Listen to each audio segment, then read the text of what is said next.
편도 수술 후에 출혈은 누구나 발생할 수가 있습니다. 근데 그 출혈을 제대로 지혈을 하지 않았거나 명확히 동맥에서 퐁퐁퐁퐁 나오는 동맥성 출혈이 있다면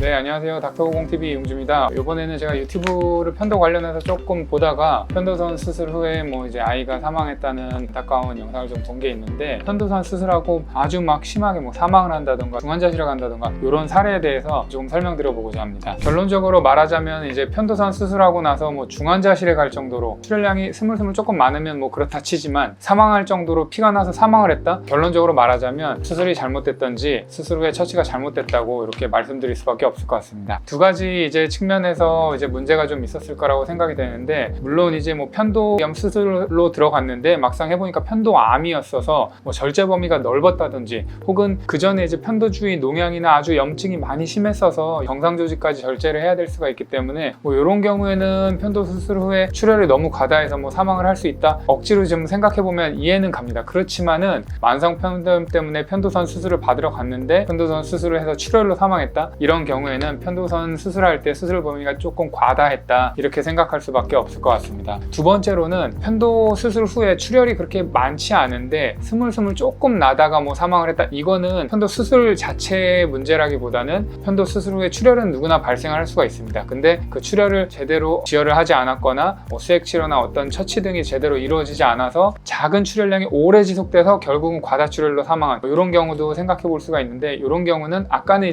절제 범위가 너무 과다해서 출혈량이 펑펑 나와가지고 사망한 경우라면, 요번 같은 경우는 수술 후에 지혈을 제대로 못해서 계속 출혈이 조금씩 지속되면서 과다출혈로 사망했다, 이렇게 볼 수가 있는데, 보통 편도 수술을 하고 나면 출혈이 있는 경우가 있습니다. 제가 수술한 분들도 간혹 출혈로 내원합니다. 그런 경우에는 수술 부위를 정확히 육안으로 보면서 지혈 소작 기구를 사용해서 지혈을 한다거나, 혹은 잘 안 보이면 다시 전신 마취를 걸어서 출혈 부위를 소작하는 방식으로 지혈을 하게 되는데, 보통은 스물스물 나는 경우에는 괜찮아질 겁니다 하고 안심시키면 멎는 경우가 거의 대부분이에요. 그런데 만약에 육안으로 봤을 때 명확히 동맥에서 퐁퐁퐁퐁 나오는 동맥성 출혈이 있다면 요거는 지혈을 해주는 게 좋습니다. 그렇지 않아서 이런 출혈이 계속 지속되고 병원에 머물지 않고 귀가했다가 문제가 되는 경우가 있기 때문에, 편도 수술 후 출혈이 생겨 있다면 반드시 그거에 대해서 처치를 받고 병원에서 조금 경과를 보는 게 안전하리라고 생각이 됩니다. 네, 이번 영상에서는 제가 편도 수술 관련해서 합병증으로 큰 문제까지 일어난 경우에 대해서 설명을 드려보았는데요. 저희 병원에서는 이런 경우는 당연히 한 케이스도 없었고, 이렇게 되기 전에 저희가 다 처치를 해드립니다.